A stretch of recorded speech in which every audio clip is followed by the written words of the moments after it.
just made mistakes. And I just tell them the best course is bankruptcy. They get behind the game and they're never going to catch up. I read in a book that you prefer talking to young people about life and financial concepts because we still have time to implement them. Can you please share some of the concepts with us? Thank you. To know your life concepts and financial concepts that are useful to young people. Well, that's a fairly broad question, but I think the financial concepts, we've obviously spelled out in the reports. Charlie's probably better on the life concepts than I am. It is true that I do believe in spending the time that I spend giving talks or answering questions, doing it with young people. I do, I'm sure, well over a dozen a year, and I just think that obviously young people are more receptive to change or to actually even forming habits that are going to be useful in life. And I think that people underestimate, until they get older, they underestimate just how important habits are and how difficult they are to change when you're 45 or 50, and how important it is that you form the right ones when you're young. But Charlie, what do you have to say on that? Well, all the trite stuff is what works. I mean, you avoid doing the really dumb things, like racing moving trains to the crossing,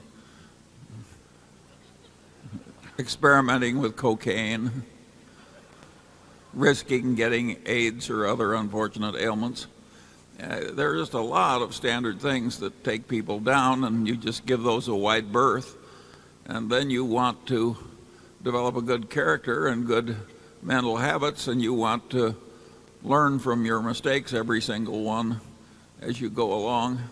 It's pretty obvious, isn't it?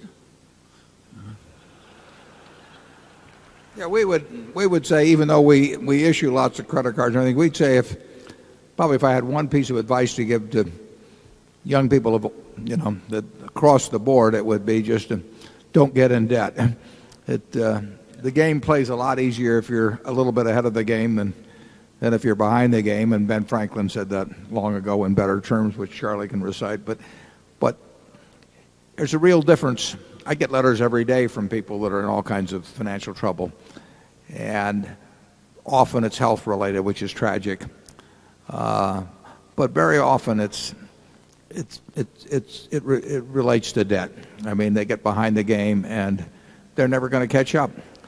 And often, it may surprise you, but often, I write these people. They're very decent people. They've just made mistakes, and I just tell them the best course is bankruptcy. I mean, they are not going to catch up, and they should start all over again, and they should never look at a credit card the rest of their life. But it would have been better if they'd gotten that advice a little earlier. But it's very tempting to spend more than you earn. I mean, it's very understandable, but it's not a good idea. And of course, you particularly want to avoid evil or seriously irrational people, particularly if they are attractive members of the opposite sex. That can Charlie knows more about this. The expert.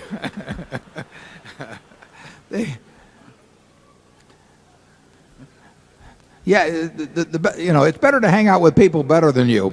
I found that very easy to do over the years. But if you're picking associates, pick out those whose behavior is somewhat better than yours, and you'll drift in that direction. And similarly, if you hang out with a bad bunch, you're very likely to find your own behavior worse over time. But like Charlie says, the trite advice, which Ben Franklin was handing out a few hundred years ago, really works.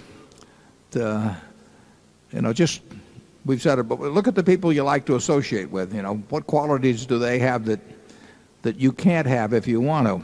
Look at the people that you can't stand to be around. What qualities do you have that they have? Can you get rid of them? You can do all of that at a young age. It gets harder as you go along. It's not very complicated.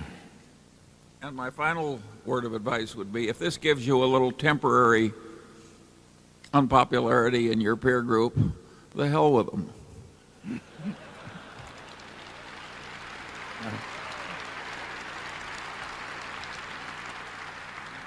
And as advice, a little more applicable to me and Charlie, I was reading about a woman that was 103, and they said, "What do you like about being 103?" And she says, "No peer pressure."